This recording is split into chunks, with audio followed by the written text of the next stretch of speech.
And you're live. Hello to everyone watching. I'm Patrick Bannon, President of the Bellevue Downtown Association. Welcome to the BDA's 2020 live stream conversation with Mayor Lynne Robinson and Deputy Mayor Jared Nieuwenhuis. We're going to talk about the state of the city. We're coming to you live from the Bellevue Downtown Association in our retrofitted conference room / studio. It's certainly a sign of the times, but we want to assure you that we're being safe. We're socially distanced, 6 feet away, with plastic barriers and good ventilation. And to better understand our speakers, we'll be chatting without our masks. However, wherever you go, we encourage everyone out there to mask up. Mask up, Bellevue. It's critical that we do fight this pandemic together. Today's live stream program is made possible through the support of our sponsors. They are Heritage Bank, Kaiser Permanente, Puget Sound Energy, and Vulcan Real Estate. Our member sponsors support the BDA's work to offer high-quality programming around key issues. Sharing information these days is more important than ever, and we're grateful for their generosity. Our discussion will focus on challenges and opportunities here in Bellevue and how the city's elected leadership is working to respond and plan for the future. It's a fireside conversation where I will ask the mayor and deputy mayor a series of questions. And to help source our questions, we asked BDA members 2 weeks ago to rank top-of-mind issues. Organizations responded to the flash poll. Top 2 issues at the time were public health and safety and workforce trends. The bottom 2 were transportation impacts and social unrest. However, what may not have been a key issue 2 weeks ago can quickly emerge as a top priority. Issues are fluid, they ebb and they flow, and can define the work of city building. Working on those issues are people, those who are willing to step forward and take on the opportunity to lead. I'm pleased our special guests are joining us today to help unpack the latest insights on the state of the city. Mayor Lynne Robinson was elected to the Bellevue Council in 2014. She was deputy mayor from 2018 to 19 and has been serving as mayor since the start of the year. Deputy Mayor Jared Nieuwenhuis was elected to the Bellevue Council in 2018 and began his service as deputy mayor at the beginning of the year. Before we start the conversation, here's a short video produced by the City of Bellevue for this State of the City event.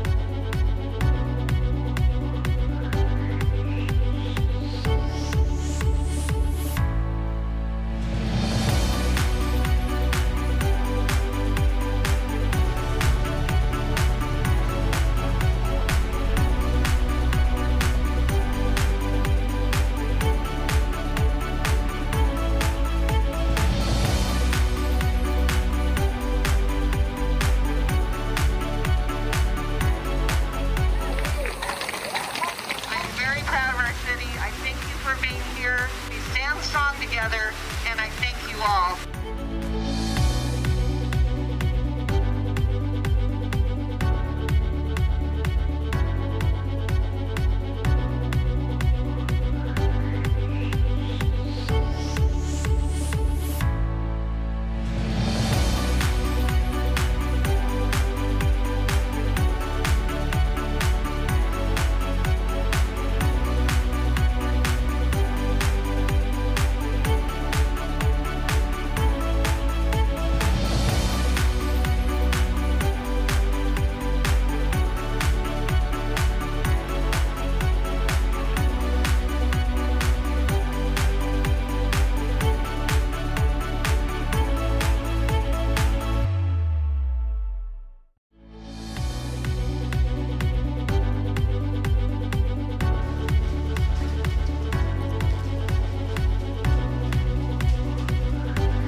We're back and ready to begin our fireside chat.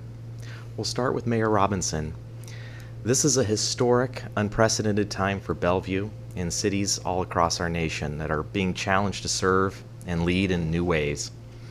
What are some issues or examples or instances that make this a defining moment for Bellevue? Well, first of all, Patrick, thank you so much in the BDA for having us here today. I always look forward to this event, and frankly, I was kind of wondering how we were going to do it this year, but here we are, done a great job, and I'm very excited to be here. And I think some of the defining moments have been the help and the support that I've seen throughout the city. This is a very, very difficult time. It's difficult for our businesses and for our community members, but the response has been incredible. So the City of Bellevue itself has contributed hundreds of thousands of dollars to our human service organizations, and we continue to do that. The BDA, the Chamber, the city's economic development team, have paired together to provide supplies and resources and information to all our businesses and to our communities. Our hospital, Overlake Hospital, is a national example for how to treat COVID patients. Our police, during a very challenging moment, exemplified the very behavior that our entire country is fighting for right now, to be able to de-escalate in a very tense situation, and I'm so proud of them. Our schools have stepped up, and they're providing free meals and child care, and they're providing meals not only to the Bellevue School District kids and their families, but to anybody who has food insecurity. And our community members themselves have done so much, individually and organizations like the Rotary Club, providing food to our first responders. The nonprofits, they're working 24/7 right now to try to serve the needs of the community. And our large corporations, Microsoft, Amazon, Symetra, PSE, they've donated hundreds of thousands of dollars to our community, and I hope they continue to do so as well. Deputy Mayor Nieuwenhuis, building on that, 5 months ago, our community entered new living and working conditions due to the pandemic. Since then, people and organizations have rallied in so many different ways to meet critical needs. How did the City of Bellevue adjust and respond? What's been the most effective measure, and where is there room for improvement in the city's response? No, great question, Patrick. And first of all, as well, I'd like to just thank you for having us here this morning, and thank the great BDA membership and sponsors of this event. Although I wish we could be doing this in person still at the Bellevue Club or Maidenbauer Center, but still, it's great to have everyone here, hopefully watching from home or watching from work this morning. So, first of all, I'm just very thankful for the strong leadership that Mayor Robinson and the city manager Miyake has shown throughout this process, as well as the great leadership of the partnerships that the mayor referred to there. The strong leadership from you, Patrick, in the BDA, and from Joe Fain at the Chamber has been so critical to our response here in numerous ways. But the most critical is getting out the most critical information to our residents, to our businesses, as well as the distribution of PPEs, which is just so critical right now, be it either the hand sanitizer or the masks or any other type of personal protection equipment that people need at this time. But a few specifics that the city has been involved in.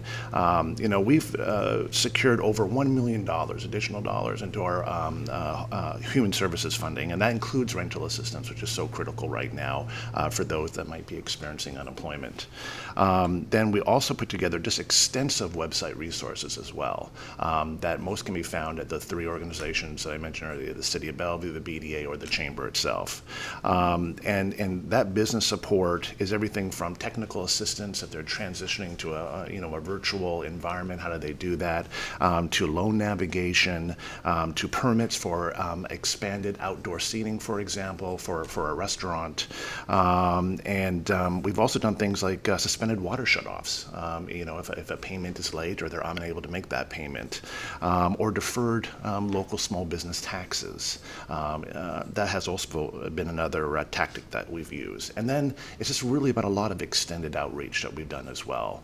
It's the postcards that we send out to residents, it's the informational resource flyers that we've sent out to businesses, and all of these have been in multiple languages. So we're trying to hit as much of the city as possible, and then developing a really fantastic map that shows all the businesses throughout Bellevue, if they're open, or if not, if they are open, in what capacity. If it's a restaurant, do they have dine-in, or is it delivery only, or takeout only, or does that restaurant happen to have different various protocols that one would have to adhere to if going there.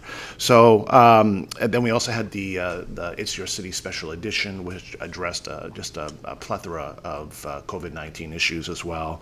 And then the Engaging Bellevue interactive website as well, which is a tremendous resource, again, for both our business community and our residents. So the response has been massive, and I'm so proud of the city in terms of the city's ability to pivot as well. We had to pivot to a work-at-home environment and putting a lot of services online, and the city's just done a tremendous job doing that. Now, in terms of what we can do to get better, it might be a little bit early. I still think we're maybe in the first inning here in terms of the pandemic, and I think a postmortem after we're through with this would be the right thing to do, and to examine how we can get better or what we can do differently next time around. That's not to say that we're not constantly looking to improve what we're doing, and we're really reacting as quickly as possible whenever we do hear emerging trends from residents and from businesses, and there's actionable items that we can take to actually to help with those issues. Mayor Robinson, the deputy mayor, touched on the quick response, the shift, the pivot that the city's made, and we've all had to adapt with new communication tools and different approaches to meet needs in the community. As an elected official, share with us how the city council has managed to conduct business and lead in this new environment. Well, Bellevue has a very effective government working for it. You have 7 council members, each of who is passionate about the success of the city. And you've got 7 people who come from completely different life experiences and backgrounds, all working together to make good decisions for the city. We continue to have our weekly council meetings. They're virtual, and we're getting through a lot of material. I think we're, maybe being even more efficient than before. So I'm really happy with the progress that we're making. I'm doing more meetings myself daily than I've ever been able to do, just because I don't have any travel time.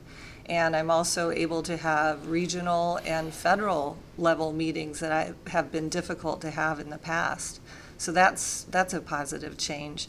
Our city manager has been so nimble. He has to adapt every day to the emerging needs of the city, and he's doing an excellent job.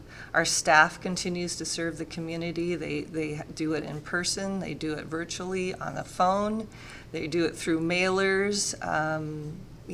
We continue to have an active city government, and our webpage is updated daily with information on council-related activities, citywide information, as well as COVID-specific information, and it has a very good business information page that updates all the time, and something that people should be looking into.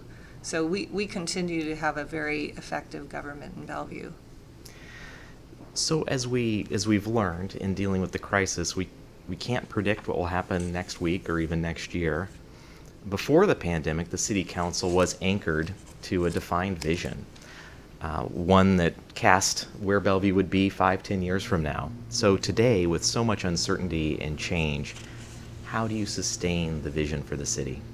Bellevue is unique from some of the cities around us. We have a city manager form of government, and on average, a city manager lasts about 15 years in a city, and whereas an elected mayor on average changes every 4 years, and usually with that changes the vision of the city.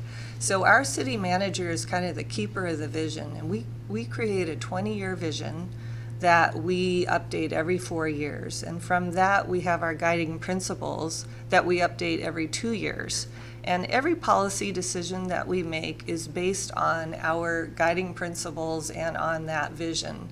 And so we have a real continuity of vision in Bellevue that is efficient and saves money, and you get really good results from it. And I think looking at the downtown and that definition between our downtown core and our neighborhoods is a good example of something that was decided 20 years ago.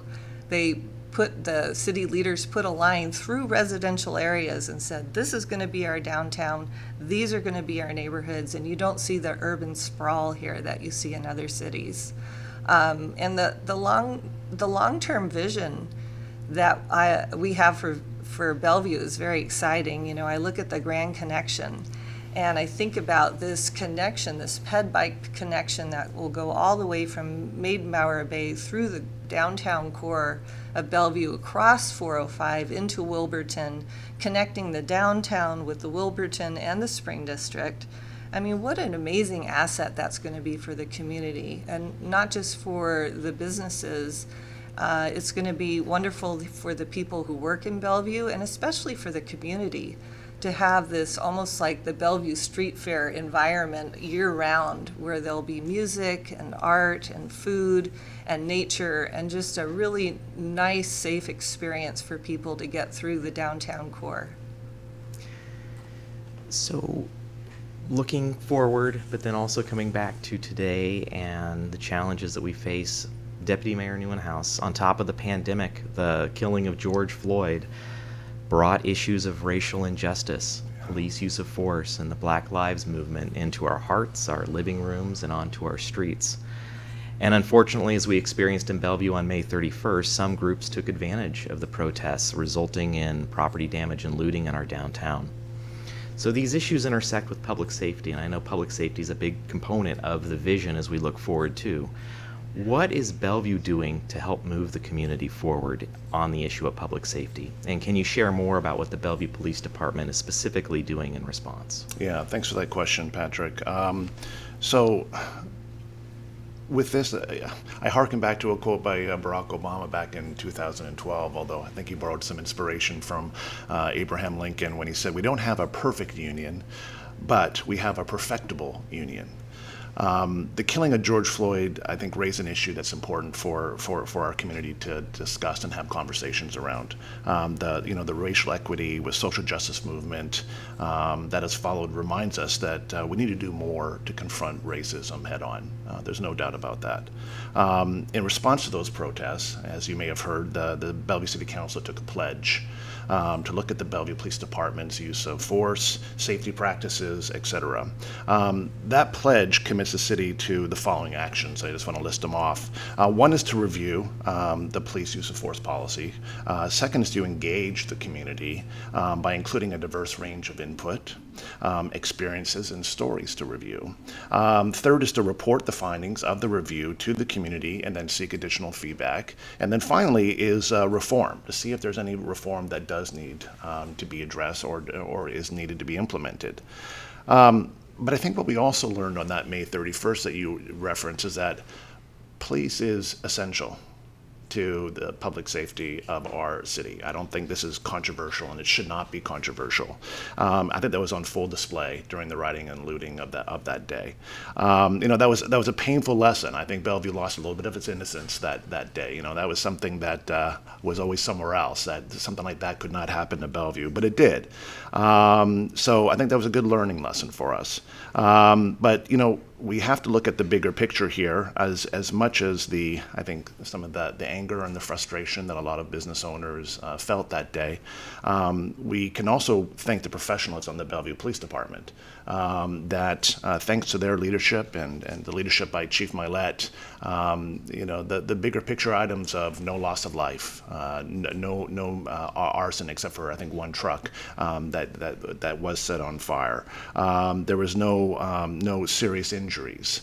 So and really no violent crimes other than the tagging, the vandalism, and the looting. Now, not that that's not serious, and we are taking it very serious. And the Bellevue Police Department has actively, thanks to the wonderful residents and businesses that have captured video and photographs of those looters, the Bellevue Police Department has actively gone after as many as possible. In fact, we've already made over 23 arrests to date, and there will be more coming in the days ahead. And we are actively pressuring the King County Prosecutor's Office to make sure that they are prosecuted to the fullest extent of the law. I think that's important for our residents and businesses to hear.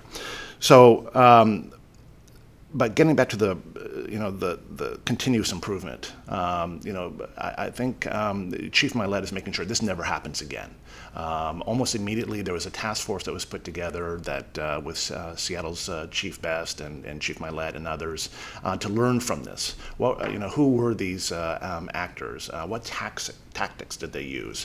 What might we do the next time to make sure that this doesn't happen again in downtown Bellevue? So, as well as improving the communication, and thanks again to the BDA and Chambers and others to be able to communicate even more quickly with our businesses the next time around, in order to be more prepared if we think this might happen again.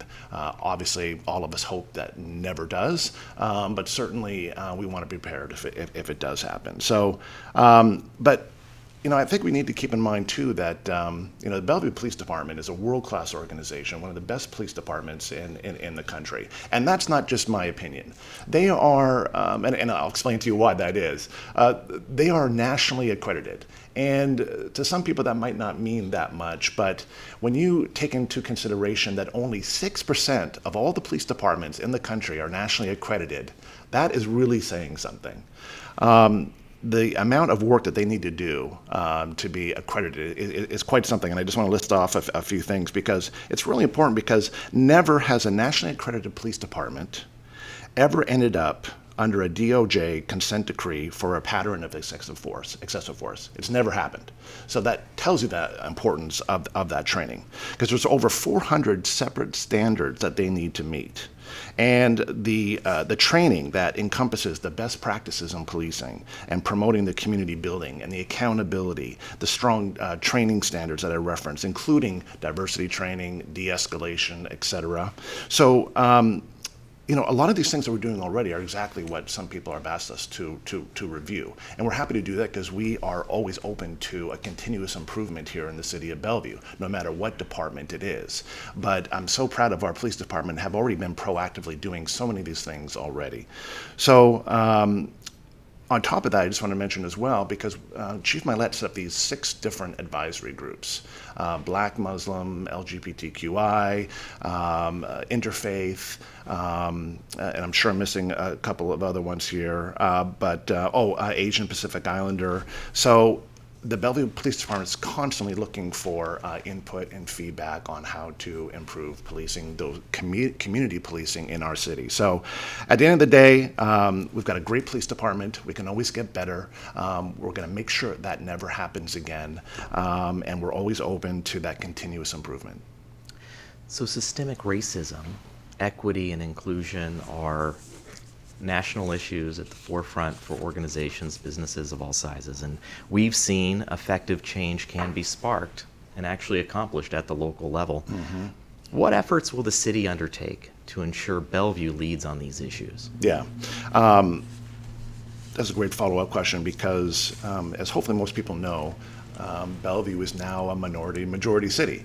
In 2010, the percentage of people of color living in Bellevue was around 41%, but by 2018, it's now 51% and growing. So, the city of Bellevue has always taken diversity very seriously, and we're not starting at zero by any means. So the council adopted the Diversity Advantage program, or plan, I should say, in 2014, and then we have have a 3-person diversity advantage team on staff. And the importance of that is these types of programs I'm just going to list off here that they have launched has just been critical as part of this. The diversity and equity training. So by 2020, every City of Bellevue employee has gone through cultural competency training. Equitable hiring and advancement. I mean, this is really to ensure there's no implicit bias or even, implicit bias or not, to reach out and hire a more diverse set of employees for the City of Bellevue. The equitable procurement through workshops, understand diverse businesses. More accessibility, our disability and diversity pledge really details those accessibility features. I mean, recently we just now have power wheelchair charging stations throughout the city, as an example of one of those things. So, and then the translation interpretation assistance, that's been critical as well to non-native English speakers, obviously, so they can get help with on-site bilingual staff, cultural conversations, etc. And then the big part of it too is the outreach. It's always so critical and something that I'm always emphasizing, and that's done through the mini city hall, through cultural conversations, through welcoming week, through the MLK annual celebration, and this year we're transitioning from our summer walks to what we're calling the neighborhood town halls. So that'll be virtual via Zoom, but again, the outreach is still going to be there. We just got to be a little bit flexible though. And then the Bellevue Diversity Advisory Network, which is critical because this network provides counsel to the city on how to better reach, serve, and communicate with and collaborate with Bellevue's diverse community. So the City of Bellevue, at the end of the day, is doing a lot of great things when it comes to diversity and inclusion and equity. And Patrick, Jared and I are so proud of the work that the City of Bellevue does with their equity and with the police department, but we are always striving to be better. Yeah, thank you. So as we grow, and before the pandemic, we're certainly on track to grow by leaps and bounds over the next few years here in Bellevue, and specifically in downtown and the Spring District. Through that growth, I think the city has an increasing opportunity to be an even more welcoming and inclusive city. Looking at the economy specifically, we have been through our growth downtown in the Spring District, one of the nation's most active and attractive cities for new development, jobs, housing, other amenities that come with it. So, Mayor Robinson, how do you size up the city's opportunity through this development wave? And then how do we balance the impacts associated with the growth? Yes, balancing that growth and a high quality of life is always a challenge, but if we do it right, one sparks the other. And so the things that we do in Bellevue to try to achieve that balance is a very robust planning process. You saw that with the downtown livability program that we took years to complete, and we're working on the Bellred rezone right now, the Wilburton planning process, and our neighborhood lookbacks, and all those robust planning processes are an effort to bring in that balance. Another thing that we work towards is equitable amenities. There's no one neighborhood in Bellevue that's better or worse than another. Every neighborhood has excellent public schools. They have access to beautiful parks and green spaces. They have clean water and healthy air. And Bellevue nationally ranks very high in population health. And that's the kind of ranking that attracts good employers, good neighbors, and that's what makes Bellevue a great place to be. Small businesses have been particularly hit, especially hard during these times. And cities with thriving downtowns depend on these small and mid-sized businesses for a strong, diverse economic base to support overall quality of life for the city. So how is the city prioritizing these businesses, and what actions will help guide these small businesses through the pandemic and beyond?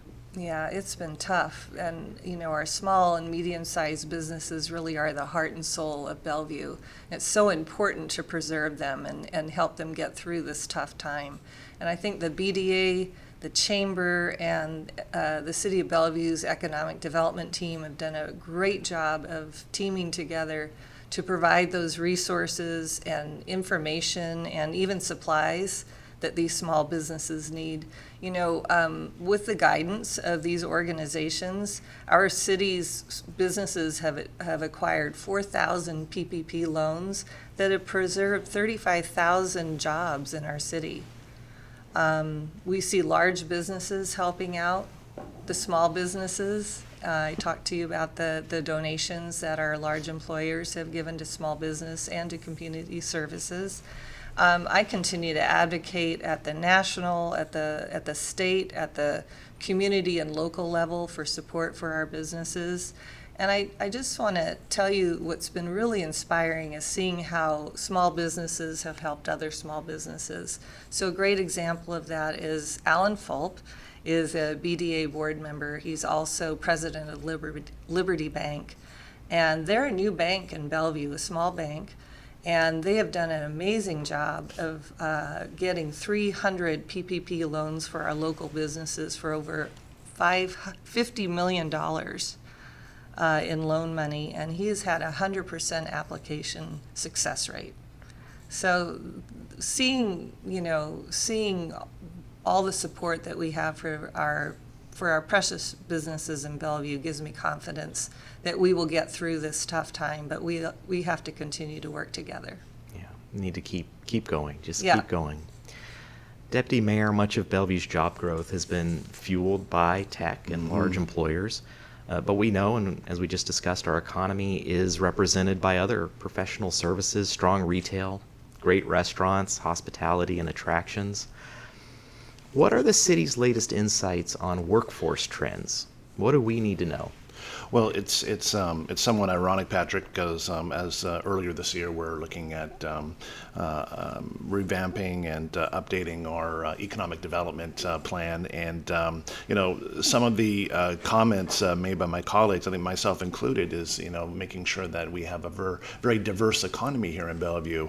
Ironically, though, it's actually worked to our advantage that we have been so tech heavy in our growth, and because tech companies have been better positioned to pivot during this pandemic. I mean, just the bottom line is a lot of tech workers can work from home, where those that might be in the retail or accommodation or restaurant industry, that's not really an option for them. So that's been very, very helpful for our economy for sure. And the numbers for those industries that I just mentioned are not great, and I'm sure that comes as no surprise to anybody.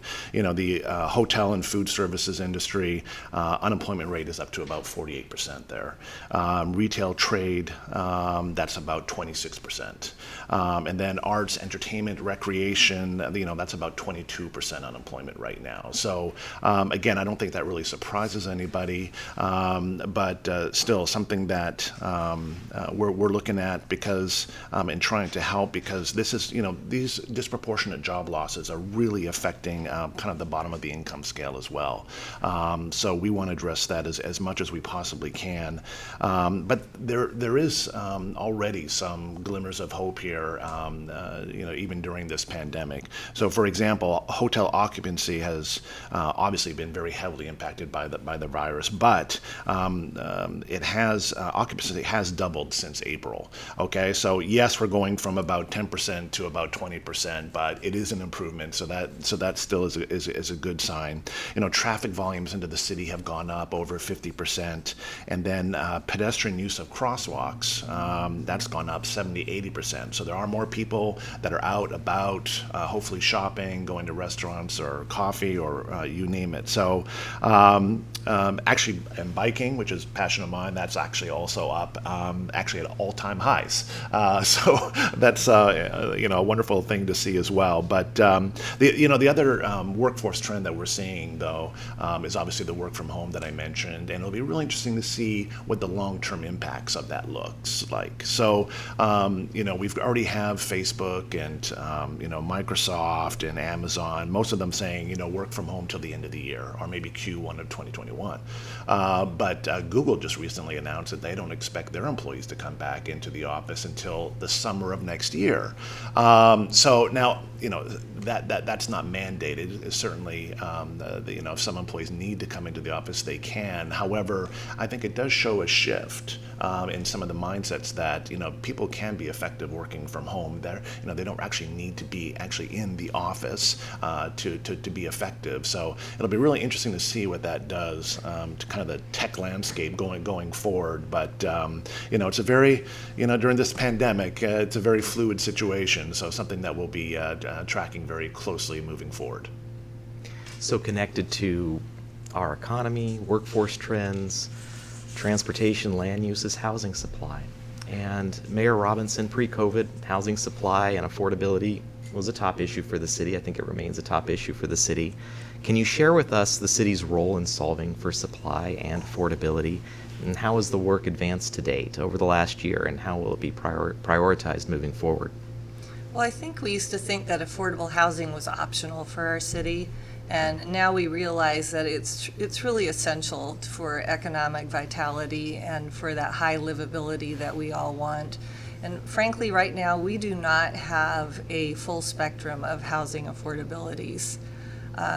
There's less than 10% of our housing is affordable to a family of four earning $100,000 a year. So we continue to work very hard on implementing our affordable housing strategy that we voted in 3 years ago. And this year, since we've been meeting virtually, we've been really working hard to pass some of our incentives. So we've got the rezoning of our church properties. We're looking at, how do we rezone properties in our growth areas to accommodate affordable housing. We've decreased parking requirements in our TOD for affordable housing. We've put in incentives in market rate housing to include affordable housing. And we're partnering with companies like Microsoft to retain some of the affordable housing we already have in Bellevue. The goal that we made 3 years ago was to create 2,500 affordable units in 10 years. We've already created 500 affordable units, and we have 900 more in the pipeline.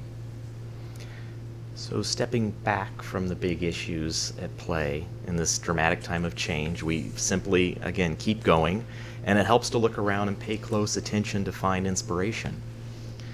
So this is a question for both of you. What has been an inspiring moment for you in recent weeks? Sure, I'll go first. I don't know. For me, it's probably the day after May 31st, the day after the riots and the looting, after the chamber had got people together at the downtown park, and so many residents that came out that day, and so many other businesses looking to help other businesses that day to help clean up and remove graffiti and clean up glass.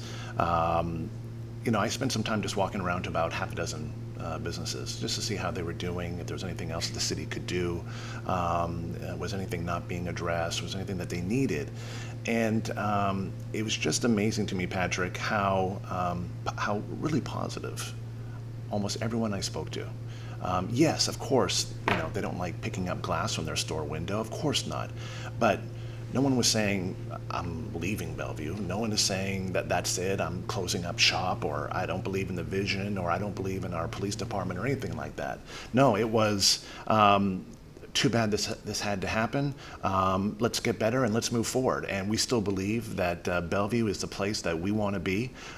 This is where our home is. This is where our business is. And we want to be part of the solution and not just pick up and leave for greener pastures somewhere else. I don't think that exists. They should be in Bellevue, and they want to be in Bellevue in the long term. So that was just really inspiring to see, especially after being through that that traumatic experience for them and for their business. Yeah. Mayor Robinson, your inspiring moment. Well, I agree with the deputy mayor. I think that next day, watching the businesses recover and go right back to business, even with windows boarded up, they were operating, trying to do business as usual. But the most inspiring moment for me was when we showed up at 10 o'clock at the downtown park to start cleanup. The Bellevue High School students had already been there since 6 a.m. and had done most of the work in the downtown park. And I've never seen high school students get up that early, and I was just so impressed, and I wish I could thank them personally. Yeah, that's great. So, shifting back to key issues, it's a city budget year for us. Indeed. And Deputy Mayor, the city will be facing a decline in revenues due to the pandemic. So first, help us size up the challenge that the city council's facing, that the city's facing, how you'll go about prioritizing spending, and then are there revenue levers that are in consideration? We're seeing Seattle finalize a payroll tax to help offset some of their challenges. How will that impact Bellevue? And is that something that the city of Bellevue would consider? So first of all, it is so great that we have folks not only on the council like Councilmember Robertson, but also staff like Tony Call, our finance director, that have helped us and guide the city through a situation like this, similar to this, back in 2009, 2010 during the recession. So that experience is going to pay dividends for us extremely moving forward. So, the council's first budget workshop was on June 22nd. And we had we just recently had our first public hearing as well on July 27th. And I'll just put a plug in for this. Please, we have 2 more public hearings on the budget, so we are actively looking for that feedback from residents, from businesses.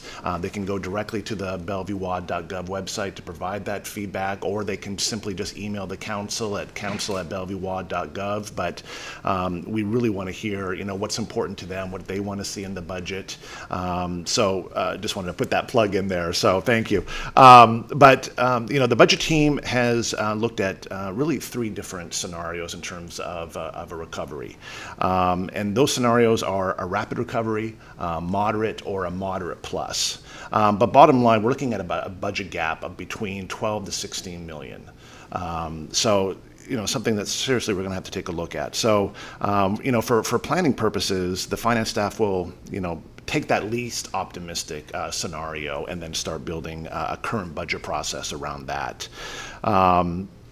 And we expected that the recovery is probably going to take 2 to 3 years. Obviously, we all hope it's going to be quicker, and it might be quicker for Bellevue than it is for other parts of the state. We'll have to wait and see. But as far as the scenario goes, that's the current information that we're working with. So. But the real deliberation, the real hard work will really start in late September, early October, because now we're just really in a lot of information gathering process, if you will. Because in October, the city manager will submit his initial proposed budget, and then final adoption of that proposed budget will happen at the end of December. So a lot of hard work ahead, but again, really want that input from businesses, business owners, and residents. Now the payroll tax. So I think my colleague Conrad Lee likes to say, let's not kill the goose that laid the golden egg, and I think this is perhaps apropos to the payroll tax. I don't think there's any appetite to move anything like that forward in the city of Bellevue. I mean, people from all over the world come here already. They want to be in Bellevue. Businesses want to be here in Bellevue, and that's primarily because they see, or we see as a city, the business community as a partner. And I think that's a really important relationship that we do have with existing businesses and new businesses alike. This is an exciting time in Bellevue with Amazon having a larger footprint here. A lot of technology companies such as Microsoft, Facebook, SAP, and T-Mobile. Despite the merger, T-Mobile doing a Sprint, they still want to make Bellevue their headquarters. I think that's crucially important, and I think it's a testament to Bellevue as well, that they want to remain here. And Bellevue's already a global business with over 45 corporate headquarters here, 100 international companies, and 150,000 jobs. It's a track record that we can really be proud of. So, but certainly we're also very, we understand that we're in a region and we want all jobs to stay here. If they leave one place, there's no guarantee it's going to automatically come to Bellevue or stay within Washington State. So we're always actively looking to remain that very business-friendly environment that we have here in Bellevue, and making it very attractive for both new and more established businesses alike. One major component of the city budget is transportation. Mayor Robinson, we've seen through the pandemic that overall trips have been down, and they're slowly coming back as more businesses reopen. And traffic relief could be one of the silver linings of the pandemic. However, solutions for mobility and access will be front and center as we bounce back from the pandemic, and we have visible signs of progress going on throughout our city, especially here in downtown. So at the same time, we're going to see budget impacts. So given the realities, what are the city's top transportation moves or priorities over the next year or two? Well, the good news is that the governor made transportation construction projects an essential business. So we continue full speed ahead with our transportation projects. We are working with a $100 million federal TIFIA loan that we got, I think, about 3 years ago to continue with all the road projects that we have in the Spring District. We have regional funding that we're using to complete the Mountains to Sound Greenway project in Factoria. We have a transportation levy that continues to bring in revenues that we are using to do a major transportation project along 112th. And we have funding in our budget to continue the ped bike improvements that we're making on Newport Way and on West Lake Sammamish Parkway, which are really important to the community. And then we have light rail. It continues to be ahead of schedule and under budget. And we anticipate that by the end of this year, all the construction that is affecting our roads will be completed, and the next few years will be devoted to electronic and testing work. So we're anticipating a 2023 completion, and I'm really looking forward to that. And one thing, going off of what the deputy mayor said, one statistic I don't know that everybody appreciates is that only about 10% of the people who work in downtown Bellevue live in Bellevue. And so that affects our transportation significantly. And it would be my goal that that statistic changes, that we start seeing more people who live in Bellevue, work in Bellevue, more people who work in Bellevue live in Bellevue.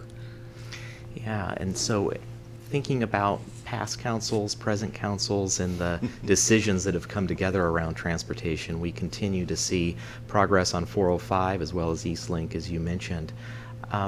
As a resident of Bellevue, what do you think are some of the most important projects that they can look forward to enjoying moving forward? Well, probably the completion of these projects is the thing that we most look forward to. But, I just think ease of access. So being able to take light rail into Seattle and having the ability to park your car and not have to find parking, and just buzz into Seattle or into Redmond, I think that's going to be great. I think doing those diamond lanes on 405, we saw the improvement that made to traffic heading north of Bellevue, and we need to get that benefit heading south of Bellevue. I'm really excited about the East Trail being connected. Providing a safe ped bike route north-south of Bellevue is going to really serve our bicycle commuters. Great. So as we wind down, I want to offer an opportunity to the mayor and deputy mayor to share last words, key takeaways, a charge for the audience who's viewing this program. We'll start with the deputy mayor. Go ahead and offer your closing remarks and charge for the the viewers. Sounds good. And then thank you again, Patrick, for having us here today. I really enjoyed the conversation. So, I'll be short, but, for me, I've never been more bullish about Bellevue. I have every confidence that Bellevue will emerge stronger and better than it is today once we shed this pandemic. We still are that shining city on a hill because of the makeup of our residents, quite frankly.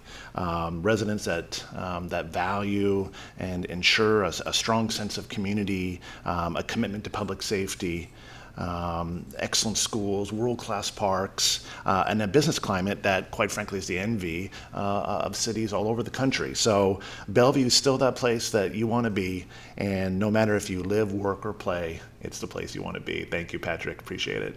Yeah. Mayor Robinson is mayor of the city in helping move our community forward. What words would you like to say with the viewers?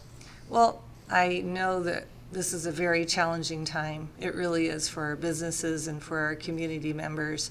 But from what I hear regionally and federally and locally, our city is better positioned than any other city to get through this. And we'll get through it together. We have to continue helping each other. And I just want to say that anybody who's listening to this conversation, if you're feeling like you're not getting the help you need, please reach out to the City of Bellevue. You can even email me personally at lrobinson@bellevuewa.gov. And oftentimes it's just connecting the need to the resources. We have a lot of resources out there, and the more that we hear about the need, the more we can lobby for the resources we need to serve it. So on top of that, as you're communicating with constituents, what are some of the things you're hearing of late and what they're needing from city council and the government? Well, I think the general biggest need that I hear is rental assistance. Whether you're a business or you're an individual person renting a household, that has been really tough. And one thing I'm so proud of Bellevue is that instead of putting in the rental moratorium, where at the end of that everybody owes all this back rent and the landlord is not getting any funding along the way, we have put hundreds of thousands of dollars into rental assistance, and we continue to do that so that people, once that moratorium lifts, and once people can get back to earning money, they don't have a bunch of back rent to pay. Thank you, Mayor Robinson, Deputy Mayor Nieuwenhuis, for today's conversation and giving us an update on the state of the city. On behalf of the BDA, we're grateful for your leadership, candor, and willingness to join us here in studio. Thank you again to our program sponsors, Heritage Bank, Kaiser Permanente, Puget Sound Energy, and Vulcan Real Estate. A special thanks to the BDA board and all BDA members who keep us focused and nimble, and a huge thanks to our BDA staff who keep adapting, persevering, and making it look really easy. City building, especially here in Bellevue, is an all-in effort. Everyone is invited and very welcome to join us. We're especially grateful for the essential workers, healthcare and public safety professionals, and businesses who are working to keep us safe and the city moving forward. If you've enjoyed today's program, sign up for virtual event updates and learn more about the Heart of Bellevue campaign. The Heart of Bellevue campaign is meant to celebrate and lift up our community and local businesses during this pandemic and as we rebound. Learn more about the campaign at bellevuedowntown.com. To all, stay safe and be well. We look forward to seeing you soon. Thank you, Patrick.